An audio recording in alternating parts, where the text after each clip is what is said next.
Investigators of Valley Homes searched in connection to the Tupac Shakur murder investigation nearly 27 years after his death. The cops had no idea what they were walking into when they finally broke into Tupac's garage. When investigators forced open that tightly locked door in February 1997, 5 months after his murder, they expected to find nothing more than luxury cars or some leftover studio equipment. But what they actually uncovered inside that sealed garage completely shattered everything the world thought it knew about Tupac Shakur. Even more shocking, it exposed secret plans he'd been quietly working on, plans he hid from the public, the industry, and even the people closest to him. Confirming they searched a home as part of their ongoing work to solve who killed the rapper and hip-hop icon. The garage had been completely off-limits since September 1996, stuck in legal limbo while Death Row Records, Tupac's family, and multiple attorneys argued endlessly over who had rights to what. Eventually, a judge ordered it open strictly for inventory and documentation.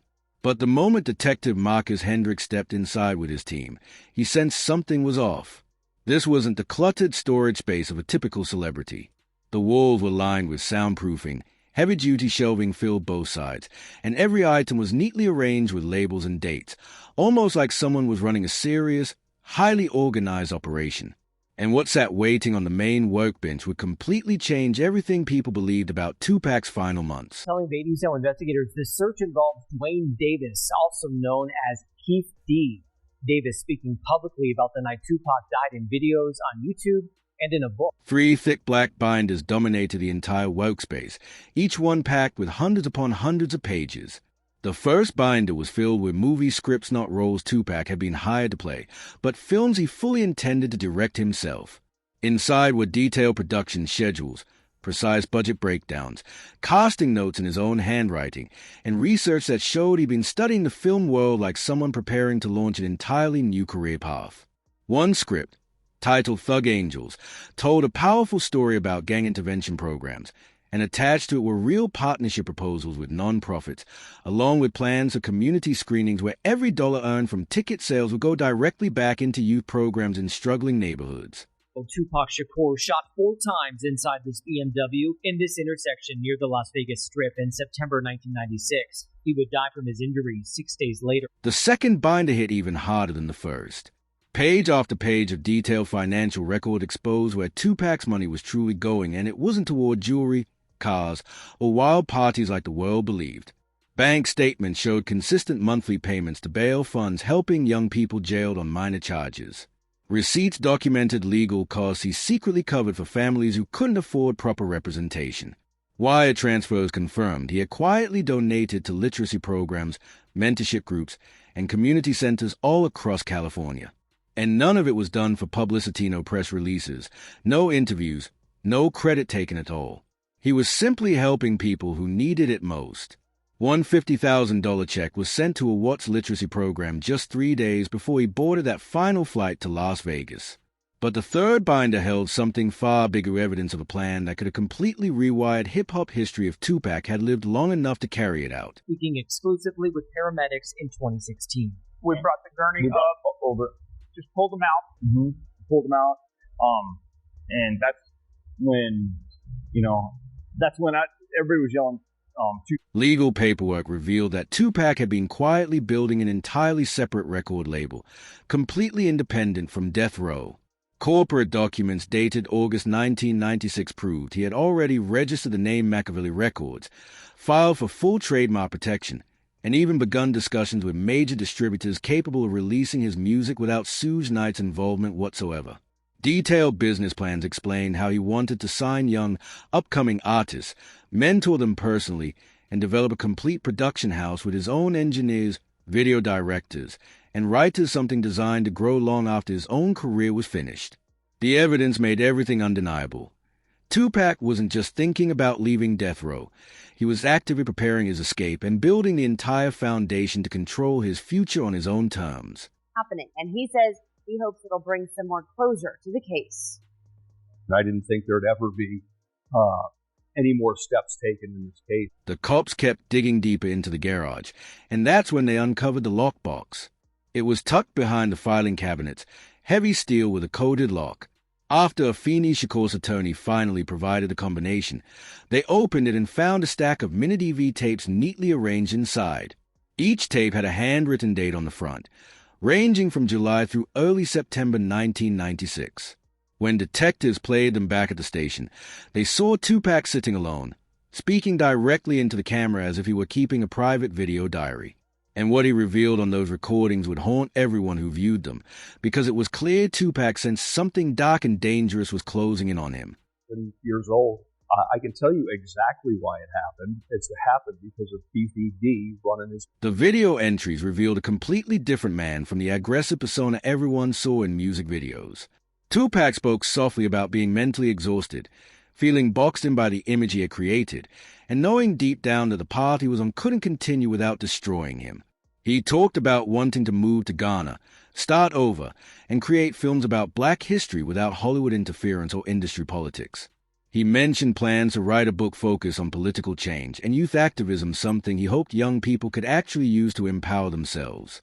In one recording dated September 3rd, just 4 days before he was shot, Tupac confessed that he felt like he was living on borrowed time, not because of enemies, street beef, or rival rappers, but because everything around him was spiraling too quickly and slipping out of his control.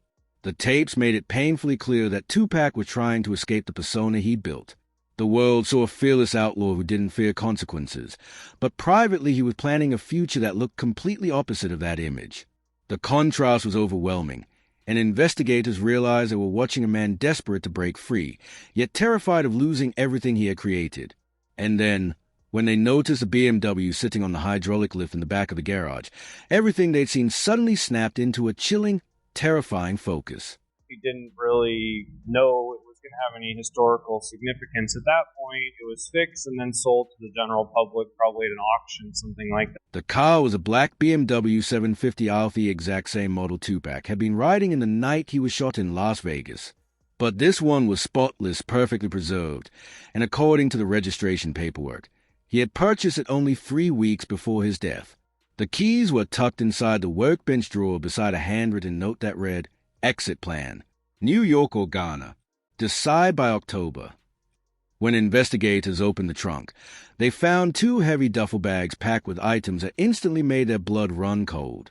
Inside were 2 passports, one legitimate and one that clearly appeared to be a high-quality fake with an entirely different name.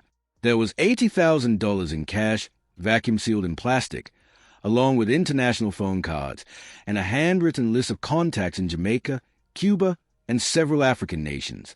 Additional financial documents showed Tupac had been quietly converting his assets into liquid cash and transferring funds into offshore accounts that death row would never be able to access. Every piece of evidence pointed in one chilling direction.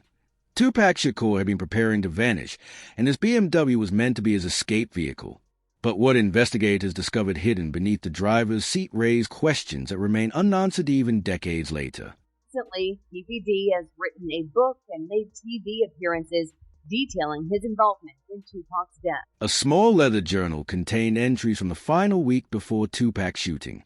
He wrote about feeling constantly watched, convinced that someone was tracking his every move and monitoring his plans. He expressed growing concerns about death row's criminal connections and a creeping fear that he had become a liability to dangerous people around him. The entry dated September 5th, just 2 days before his death, described how he had tried to cancel the Las Vegas trip multiple times but felt pressure to go anyway, despite his gut instinct warning him to stay away. The last entry, written the morning of September 7th, 1996, the very day he was shot, contained a single, chilling sentence in Tupac's handwriting. "If tonight goes wrong, the BMW knows where to take them. Keys under the seat, package in the trunk. Tell Mom I tried." That line suggested Tupac had made arrangements for someone else to use a BMW if anything happened to him, possibly to get his mother and family to safety. But the person he had planned for never came forward after the shooting, and the car remained untouched in police evidence stored for years, a silent testament to the plans Tupac had desperately tried to put in motion. That he's the one who handed Orlando Anderson a gun, and subsequently that gun is used to shoot people. The discovery in Tupac's garage completely transformed how people understood his final days. He wasn't merely living recklessly, waiting for danger to find him. He was actively planning an escape, building a new business empire, preparing for an entirely different life, and trying to protect the people he loved if everything collapsed. The binder is filled with detailed business plans, the private video diaries, the secret BMW containing cash and fake passports. None of it matched the public image of the fearless rapper who seemed to court danger. So what does all of this truly mean? And why did Tupac feel the need for an elaborate escape plan in the first place? The evidence suggests he was trapped between two worlds. He had constructed a larger-than-life persona that made him famous and kept him relevant, yet that same persona was slowly consuming him. The death row lifestyle, the constant conflicts, the relentless pressure to appear the hardest and most fearless, it was all becoming unbearable. Deep down, he wanted to transform into someone entirely different, a filmmaker, a community advocate, a creator of lasting institutions. But he didn't yet know how to make that shift without risking everything he had worked so hard to achieve. Openly saying that he's, a significant part of this whole murder. How many times are you going to go on TV and say that before somebody's going to have to take some sort of action? The discovery in Tupac's garage completely transformed how people understood his final days. He wasn't merely living recklessly, waiting for danger to find him. He was actively planning an escape, building a new business empire, preparing for an entirely different life, and trying to protect the people he loved if everything collapsed. The binder is filled with detailed business plans, the private video diaries, the secret BMW containing cash and fake passports. None of it matched the public image of the fearless rapper who seemed to court danger. So what does all of this truly mean? And why did Tupac feel the need for an elaborate escape plan in the first place? The evidence suggests he was trapped between two worlds. He had constructed a larger-than-life persona that made him famous and kept him relevant, yet that same persona was slowly consuming him.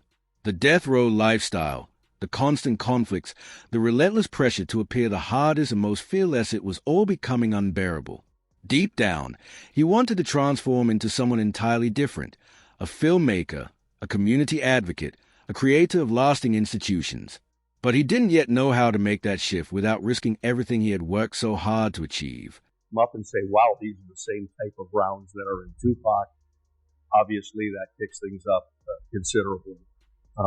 Will that happen? I think probably not 26 years later, but certainly it's something that they're going to have to take a look at. Tupac's garage kept his secret safe until it was too late to change anything.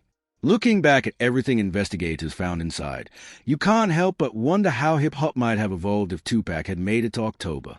If he had followed through with that escape plan, driven the BMW to the airport, and vanished to Ghana as he had written, the world would be a very different place. That night in 1996, the world didn't just lose a legendary rapper, it lost all the possibilities hidden in those duffel bags, recorded in those video diaries, and detailed in those binders, locked away in a garage nobody was meant to see. Don't forget to subscribe, like, and comment below on why you love this video for a chance to win a brand new Apple Mac.